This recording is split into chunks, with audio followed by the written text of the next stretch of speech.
Welcome again. For any of you who were not in our last session, I'm Corley Mullins, Director of Alumni Affairs at Delta State. Go Fighting Okra.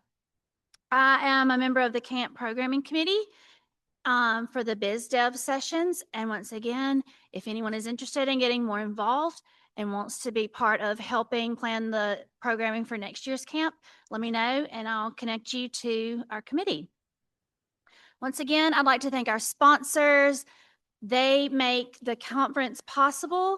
We're really grateful for their support, and we will be having the Sponsor Expo this afternoon, and you will get a chance to connect with them. So please stop by their booths, say thank you, and put your business cards in for a chance to win some fun stuff. This is the session Alumni Marketplaces, Engagement, Revenue, and Support. And we are going to hear from Nick Knappenberger. Nailed it. Yes. Okay. He's from Southern Illinois University, and he's going to share the story behind the Saluki Market, an online marketplace that supports alumni-owned businesses while creating new opportunities for alumni engagement and revenue generation.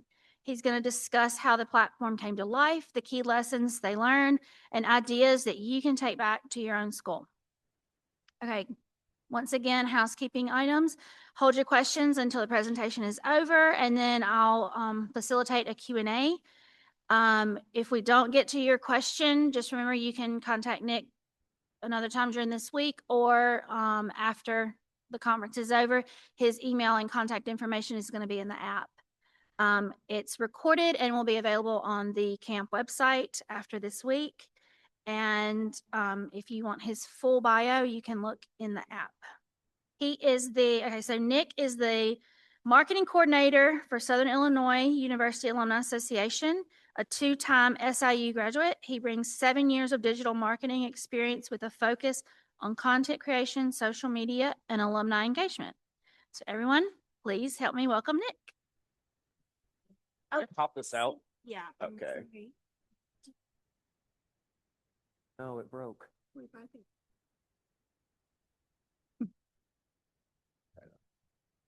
I don't want to feel like I'm giving like a State of the Union address. There we go. Oh, it worked. That's me, in case anybody. Good morning, campers. Hello. So I'm here today to talk about my school's alumni marketplace. It's called the Saluki Market, which, does anybody like know what a Saluki is? Okay, it nailed it. Is a real dog. They do exist, I guess. But so we kind of started this. It was before I was working there. I want to say about 2-3 years ago. It took us a while to get it off the ground. But the main goals of it is it's mostly a way to connect with alumni that we have not spoken to, have never reached out to us before. So we didn't go into it thinking that this is going to be something that we make a profit from, realistically. This is more of an engagement piece. So, and we also opened it up to not just alumni, but students and then friends of the university. We didn't want to put ourselves in a box, but more or less this marketplace is just a way for our alumni to, one, sell their products on the store, and then also that you get a whole new batch of alumni that are seeing these products and coming to the store to buy them. Some of them are university themed, but not all of them. Some of them are just like makeup and like earrings. We sell a lot of those, jewelry, some random stuff too. Like I put up some pictures that I took of campus and turned them into jigsaw puzzles. So it's a real smattering of stuff. But the biggest thing is Saluki pride is what we call it, our school spirit. So we want our alumni to proudly show off, what they've accomplished, whether or not that journey started at SIU. Sometimes it did, sometimes it didn't, but just a way to share their story and their entrepreneurial success and journey. And then this right here, this guy started a coffee business, actually. He was one of our first vendors, I believe, on the market. So his name is TJ. He makes really good coffee. So the main thing, like I was saying, is this isn't necessarily a way to make money. We really started it as how do we highlight more alumni and show off what they've accomplished. And you run into a few things with that, and it's harder to gauge like how you're gonna like approach that, to be honest. So you kind of want a smattering of different uh like stores on there. So don't lock yourself into like certain products. I know a lot of people immediately are gonna think of that we're gonna have like school and branded products on there, but we really wanted to break that mold and show off like all the different cool stuff we're doing. And another big thing that we were really interested in is that this has to integrate with platforms. So does anybody here have experience with Shopify, anything like that? Yeah, so that's how it started is we actually own the Shopify store that everything connects through. There's like a whole very complicated method that we're using for that. And what we found out is that a lot of people are actually moving away from Shopify. So we had to kind of pivot and figure out what else we were going to do and how we were going to bring in other people that weren't using those platforms. And then when you do that, what happens is you get a lot of alumni that come out of the woodwork that would have never talked to you in the first place, that would have never reached out that time when they were in school, that's done. But now they're coming back and they're seeing us as an opportunity to promote their products. And then now they're coming to events, they're giving. So this is a really good way to reach those people that you kind of never would have before. Okay. Oh, that's covered by that. So this is more of like an overview of like our first 9 months, I want to say. We opened it in November of last year, and it had been being worked on for about 2 years before that. So once I came on board, me and another employee, like we hired a web developer and we really pushed it to the finish line. This is actually incorrect because by the time I made this slide, in the last 2 weeks, we've added like a handful of other vendors. So we actually have like, I believe 30 right now.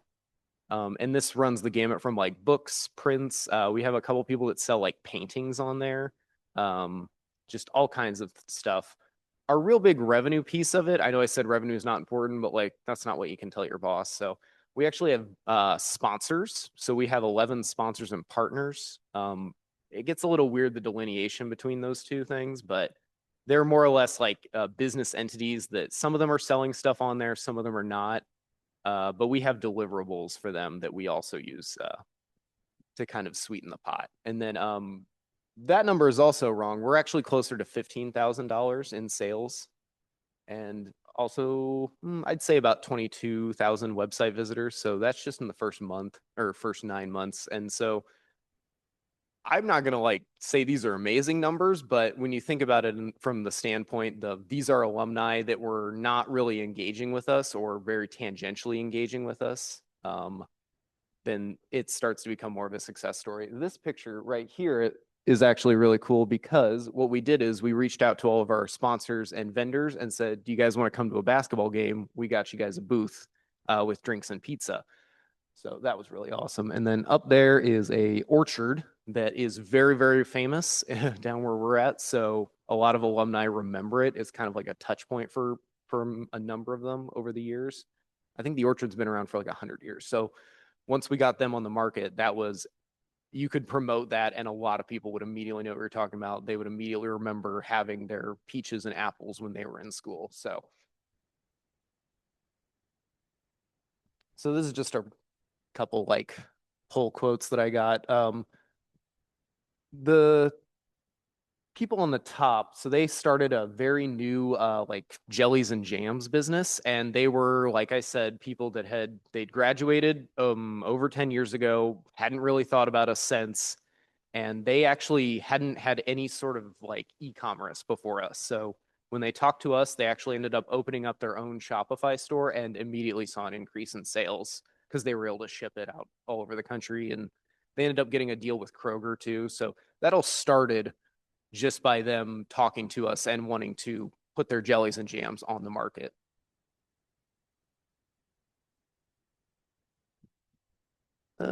So like we have sponsors and we have partners. I'm not going to get in the nitty gritty of like how we separate those, but we have like different tiers too. So I believe our highest tier is $10,000, but that's over the course of about 5 years. And a lot of this stuff is in kind. They are not giving us like just $10,000 or $5,000 or whatever.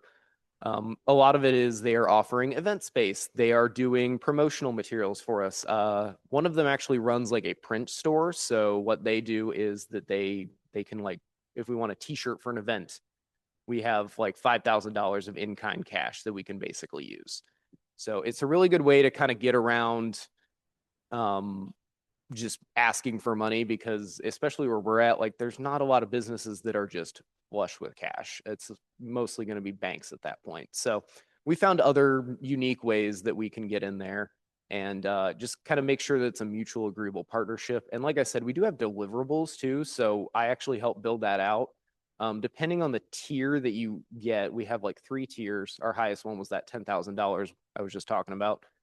But I think our lowest one is only $1,000, and then we have a middle one that's like $5,000. But with each tier, there's other things that you get. So we give our premier sponsor, they get placement at all of our events if they would like it, or they get first right of refusal at least. And then I also, because I do the social media at our association, so I worked into where they can get blogs and they get social media posts, and we have more opportunities to tell their story. And we have one that this debit card right here. So they're putting our athletic logo on a debit card. So that was a really cool way to promote, and alums really like whipping that out and buying coffee with it. And then you do get a lot of overlap a little bit. So you can see these Hawaiian shirts right here. That was actually made by a sponsor that is also a vendor. So there's different things you can do to just kind of show off their stuff. So we did a promotional run on these. It was like a summer special Hawaiian shirt theme kind of deal. So that really gave us the opportunity to, they're a sponsor, so they're going to get their deliverables, but also you're going to help them sell stuff. So we sold about $2,500 worth of Hawaiian gear up here just last month. Okay, now the fun part, challenges.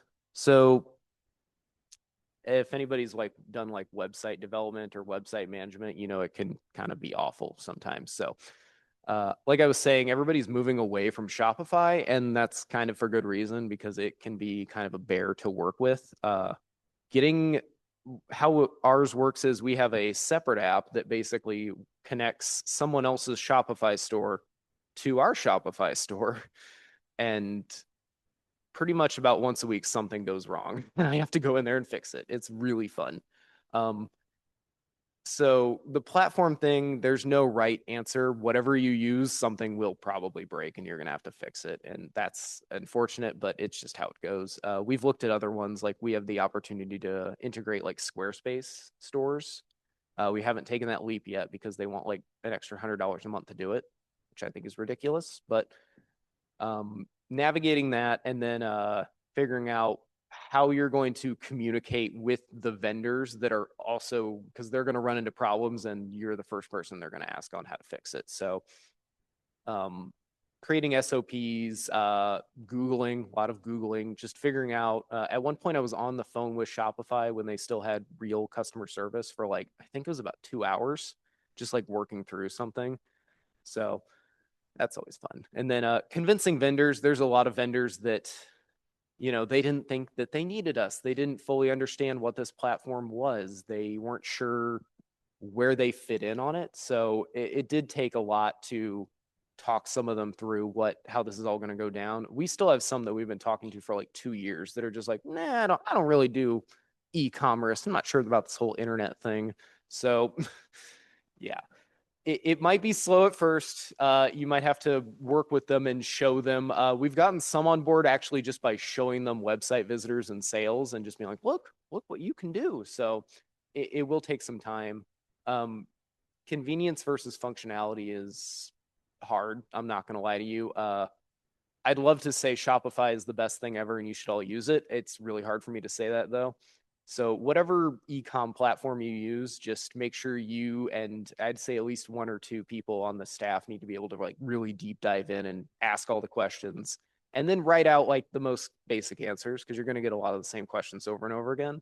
But you can share that with your staff so that way if anybody calls in or sends an email, they can at least answer like tertiary questions. Now, my favorite part, state taxes. So how ours works is we actually run a commission-based platform. So we do take a commission of every sale that comes through. However, I think ours is like 6%. 3.5% immediately goes to like sales taxes. And this gets tricky when we have vendors that are not in our state as well. They're in like other parts of the country. So Colorado is going to do sales tax differently than Illinois. So we actually utilize a tax services business that was already doing some other stuff for us, and we just added that to the contract. So they've been a big help. Um, unless you are like really good with taxes and know what you're doing, I kind of would recommend seeking some sort of outside help on that one, just because you don't want to have to, go back in and fix something. And then, like I was saying, the commission structure. So the rest of that 3% just kind of goes to us. And what that does is we usually put it in funds to help alumni events, some scholarships too.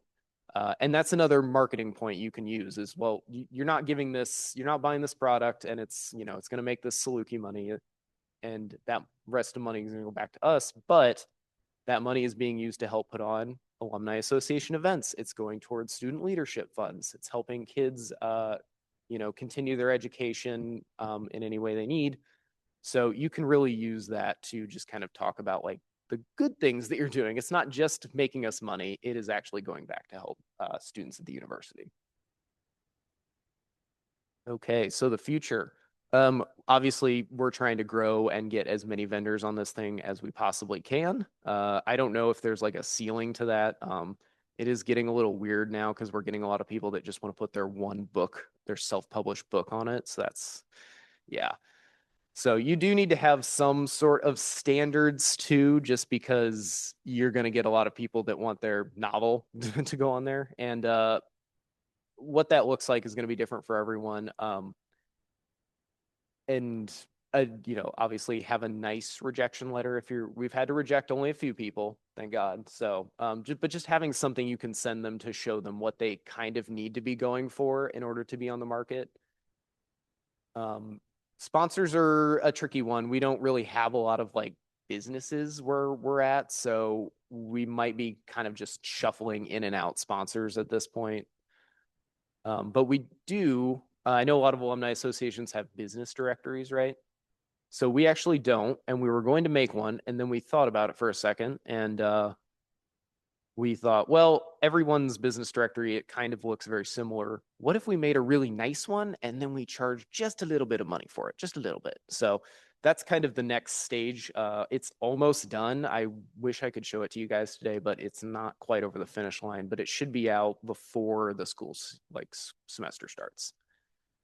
We actually just integrated this thing because with Shopify, you can set up discounts and discount codes. So we actually started doing an alumni birthday email. And one thing we're doing is if you get that birthday email, here's 10% off at the Saluki Market.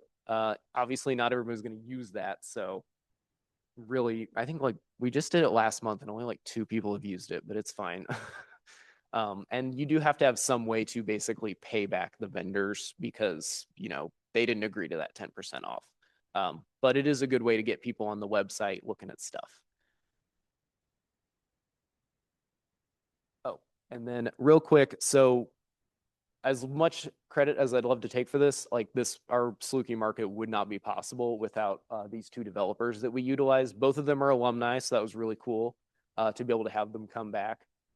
So if you do want to learn anything more about, what they did, what they'd recommend, they're kind of experts now just because they've done the hard part and we were kind of a nice guinea pig for them. So if their contact information is right there, feel free to reach out to them, let them know Nick sent you.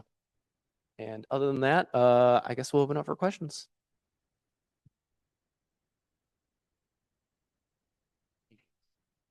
Another one.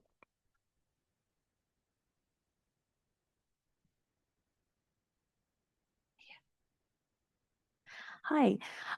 I was wondering if you could speak more to like the engagement piece of it. Like how did you reach out to people? Was there like emails? How did you market the marketplace? Like what did that particular piece look like? So in terms of marketing it, one thing I found out very quickly is that you can't just run ads or make posts that say, buy stuff.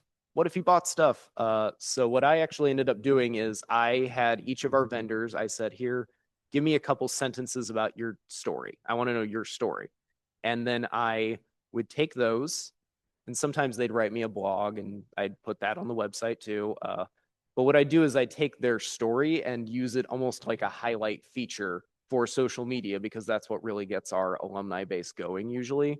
And you'd put a link at the bottom, read their whole story on the Saluki market here. And it worked really well, actually. So I try to rotate that. We have so many vendors now, but I try to do like at least once a month. I might actually have to move it up to twice a month.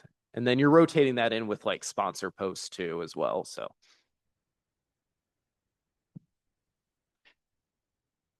You mentioned this with the over here. You mentioned this with the rejections or the rejection you've had to have in the past. How do you hold your businesses, I guess, accountable to a standard, or at what point do you audit, like, hey, you're not providing the quality that people are complaining, those type of things? Luckily we have not, thank God, knock on wood. We haven't had anybody like just not ship or fulfill their end of the bargain. Like all the products have been shipped, tracking numbers have been added, so that's good. We have had a few people that applied. One big thing that we use is, do you have an e-commerce store? Originally, Shopify was supposed to be like the gateway. You had to have Shopify, and then we found out that nobody does that anymore. So I would normally ask them for, one, do you have a shipping policy? Because if you don't have a shipping policy, you probably aren't that serious as a seller. And we provide them a template. Some of them didn't, and we just provided them a template that they made. So that's fine. And then, like, do you have a website? Not you're selling your paintings on Facebook. I want a real website. And so once you have that, you can kind of piece together like, okay, they don't have a website, but they can get one for one, and they're selling like 20 paintings a month. So you're kind of gonna have to play it by ear, but just having some parameters in there to make sure that you're getting like actual serious business people and vendors.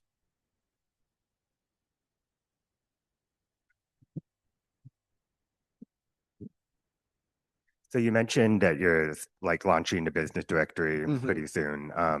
We do have one, and it's just been kind of like a growing list, and it's people that I love to engage you around. But I'd be curious what it is like you're charging, and you don't have to tell me that. No, but it's only I think it's $5 a month, or like I think we're gonna do $50 a year just to incentivize that. But we wanted to keep it as low cost as possible. okay, But and then also, what is it like? They're paying a small fee. So like, what are you promising that you'll do for them for that fee? yeah, so realistically, it is just a business directory. We did look at some of them are in the room, but we looked at other alumni associations business directories and just kind of went, well, now that we're going to charge for it, what are we going to do that's better? And then I also plan on polling, like I said, for the stories, for alumni features or whatnot. I will actually probably be polling from the business directory. So, and what that started with was we had people that had non-product based businesses that wanted to be on the market. And it's like, well, we can't really put your background check service on there or your real estate company on there, but we can do this, and we can, at least make money back to support the website, because it does cost money to run a Shopify website. It's not terrible, but we got to make that back somehow. So that's kind of how we justified it in our minds. Thank you. Do you ever collaborate with your School of Business on this endeavor? So we tried. Our School of Business is they kind of do their own thing. So Ours are the same. yeah. So we tried.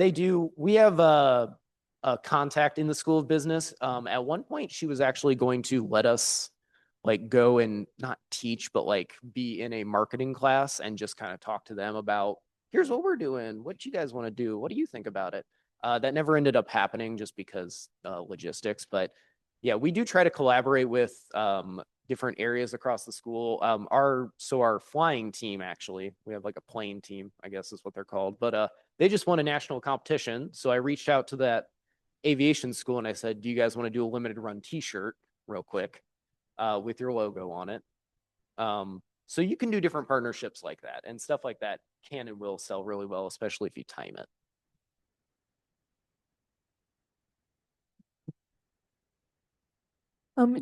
Does your school have like a deal with like your typical merch provider, like through your bookstore or whatever? And if so, how did you do like limited run shirt with that agreement? Oh, that's a toughie. That's a toughie. So, funnily enough, we cannot use like this dog head. That's our official athletics logo.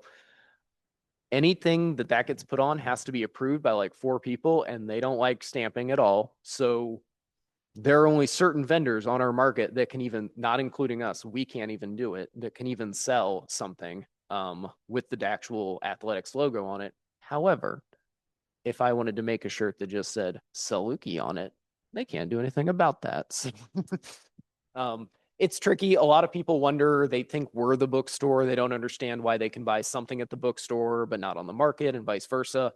It gets tricky with, logos and stuff. So we just kind of try to direct people and tell them like, okay, this isn't SIU and our market. This is a marketplace for SIU alumni who run businesses and want to sell their products. So hope that helps.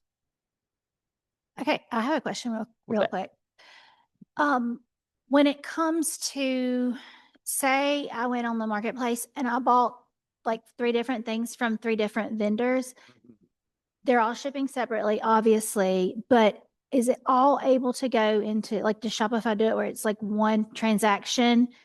Like, Yes. I guess logistically. So, to get into the weeds a little bit, how it works is basically when a customer gives us money for these products, it goes into essentially like an escrow account. And we divvy it back up to the vendors, keeping our commission for the sales tax and whatnot. So that vent's right there. It's so cold.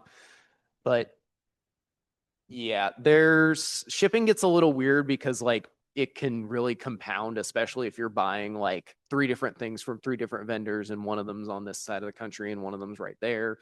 It can get expensive. We have a barbecue place actually on there who sells, I think it's like a couple pounds of like ribs, and it's like $200. Believe it or not, no one's bought it yet. So our average order, I will say, like most people aren't buying more than 1 or 2 products. Our average order is about $38. So, but it is something to take into account.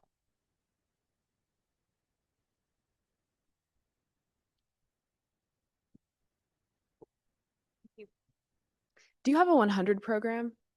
What's that?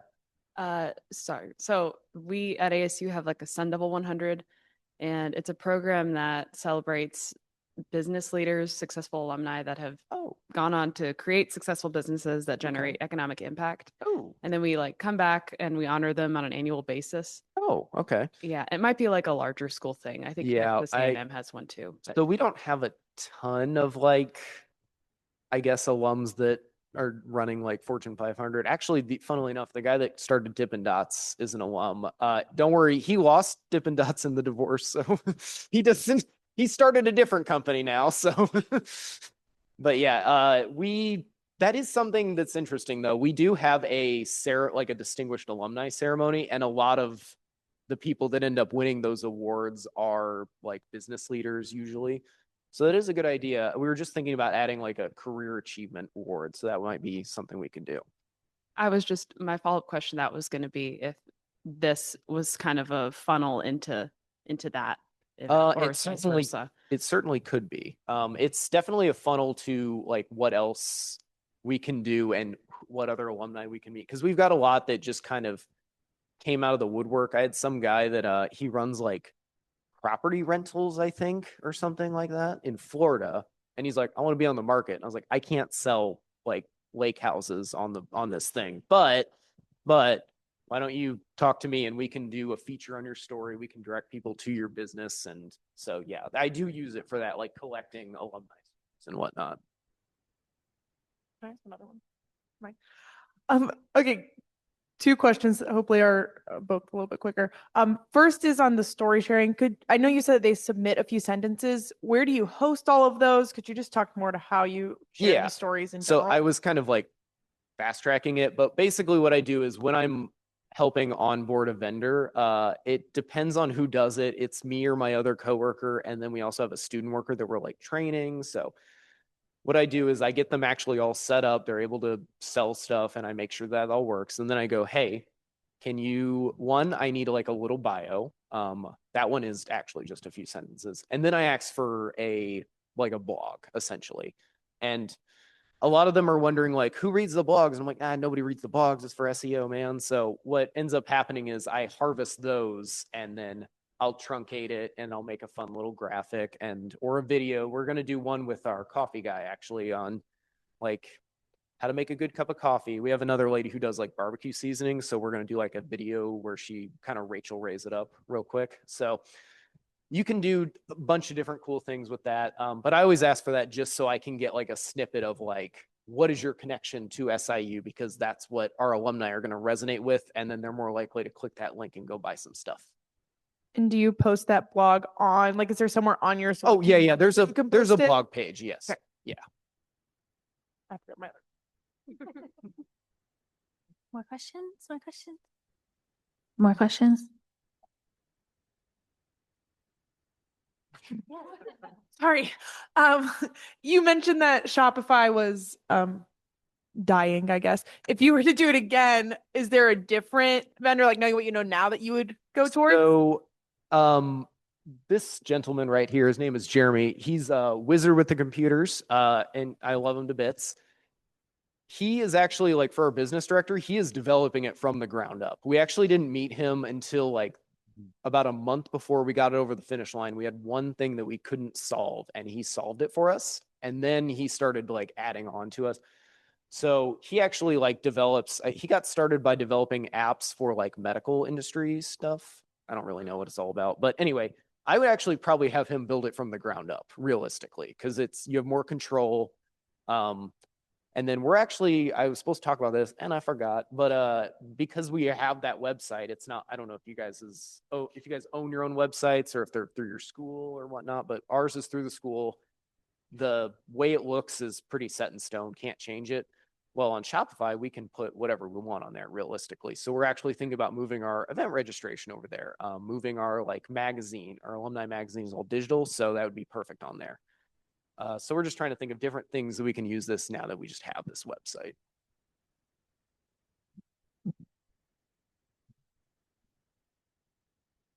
Hello. I was curious if you have other business directories that you actually thought were like, wow, this is like really unique, really great that you saw in your research. And then also if you got the market idea from somewhere else, or if you've seen it implemented in other ways that were like, ooh, that's a good Yes. idea. Yes to yes. I'm not going to lie. I do not remember off the top of my head which business directories I stole from. I believe KU was one of them that I looked at. They are written somewhere on an Asana note in the land that time forgot. But if you ever want me to, I can pull those up for you. And then what was the second part of the question? It was, who we stole it from. Yeah. I want to say University of Minnesota. Anyone?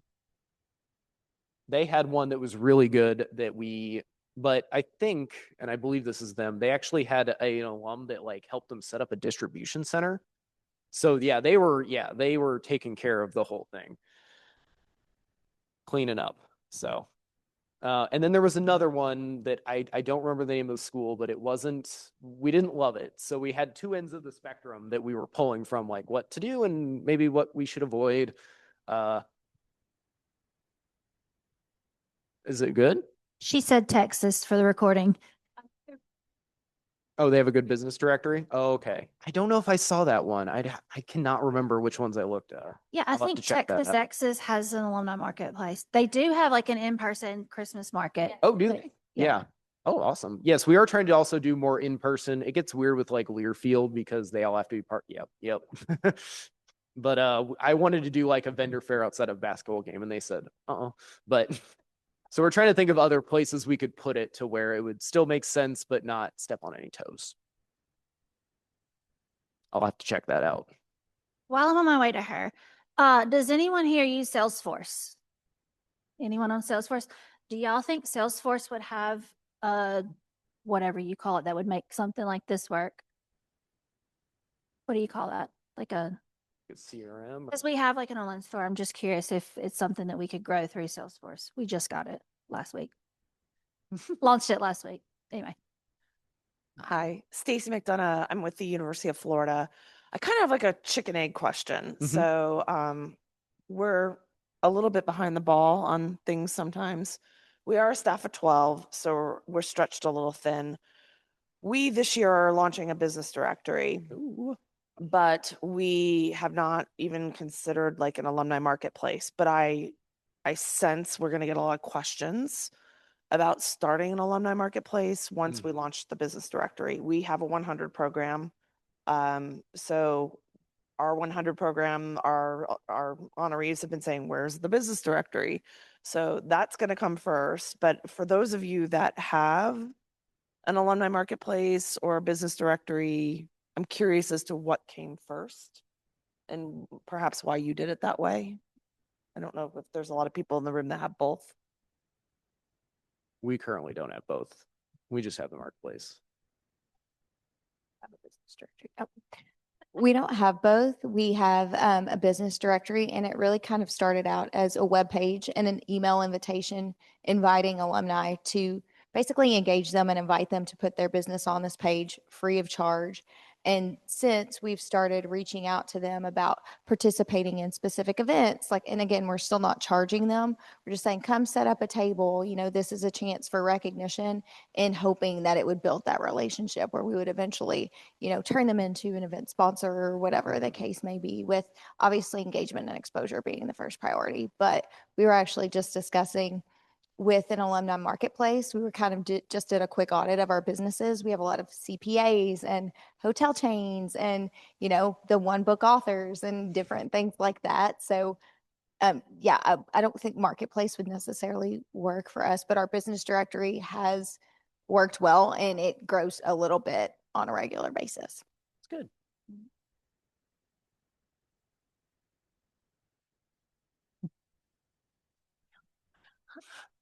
We do not have both. We just launched our business directory, but in doing that, similar to what was just said, we found that most of our businesses, like not a huge majority, but the majority, I don't think could do online sales. They're more service based or things like that.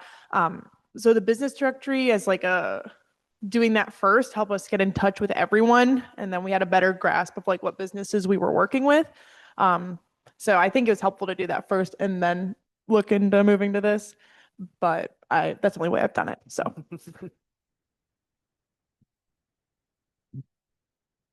Thank you. So we started with the directory, and that kind of came in the wake of the pandemic when we were just realizing that, you know, a lot of businesses were struggling, so we kind of just cast a wide net and with no real plan. So we kind of didn't charge anybody. We just added them to the list. So, you know, in this year ahead, we're really going to be like making our directory better, like more searchable. But I will say we don't have an alumni marketplace, but what we have been doing is pop-up shops throughout the year. And so every like around the holidays, we'll do like 2 or 3 days where we invite them to come into the alumni house, and they can set up a table. We provide lunch for them.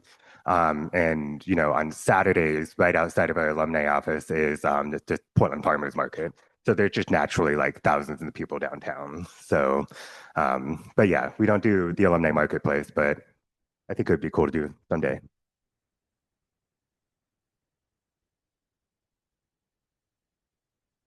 We have 30 more minutes if y'all want to keep on doing this. Wow, we got through that.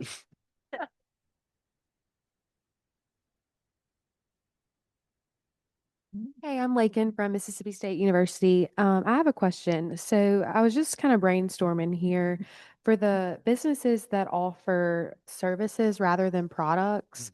Have you had anybody come to you about offering gift cards for purchase on the marketplace? Yes, so I kind of glossed over that, but we do have a lot of businesses that sell gift cards. It gets a little weird because so we have the barbecue place has gift cards that you can use at the barbecue place. Can't use them on the market though because they're two different Right. you can't like have those two systems talk to each other, unfortunately.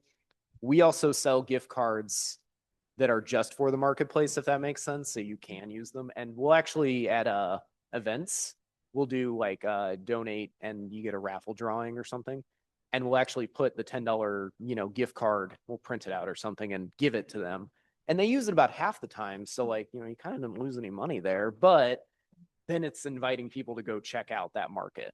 Right. I was just trying to think like on our business directory page for Brookdale, we do a senior living Mhm. partnership with them. They offer like a 7.5% discount when an alumni signs their parents or grandparents okay. up, or alumni themselves signs up to live in their senior living Oh, facilities. nice. But we have a bunch of like food restaurants in the Golden Triangle area and things like that, and our alumni base travels really well. So I was just trying to think if someone wanted to get on there and have a gift for their dad, and or they Mhm. know that he goes to all the football games and stuff, like maybe they could buy a gift card to like a restaurant so that they could, Yeah. eat for free or And we something. do like I'm not gonna say really any gift cards are not super popular on the site. But we do encourage it just because it is another thing. And then what is popular though is gift boxes. So people will like that orchard I was telling you about is very, very well known if you went to school there. So that orchard sells like peach boxes that you get and you can get them delivered to someone as a gift. And those ones sell really well because they're, seasonal. So when they come out, they're gone in a few days. Thank you. Of course.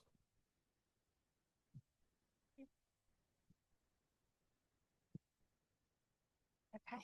Well, no, we have to go to lunch early. No. So sad. Thank you, Nick, so much for all of your insight. I think a lot of us got a lot of information that's helpful. And I have a little gift for you. So yes, round of applause for Nick. Okay, next up we'll be having lunch in here. So stake your spots out. But we've got time to visit and go to the bathroom. But in just a second before lunch, take a moment to go out there and find some Nebraska staff because they're going to give you a map for the vendor expo so you can tell which vendors are in which room. So you have to do that before you have lunch. I'm telling you right now. But anyway, thank y'all so much.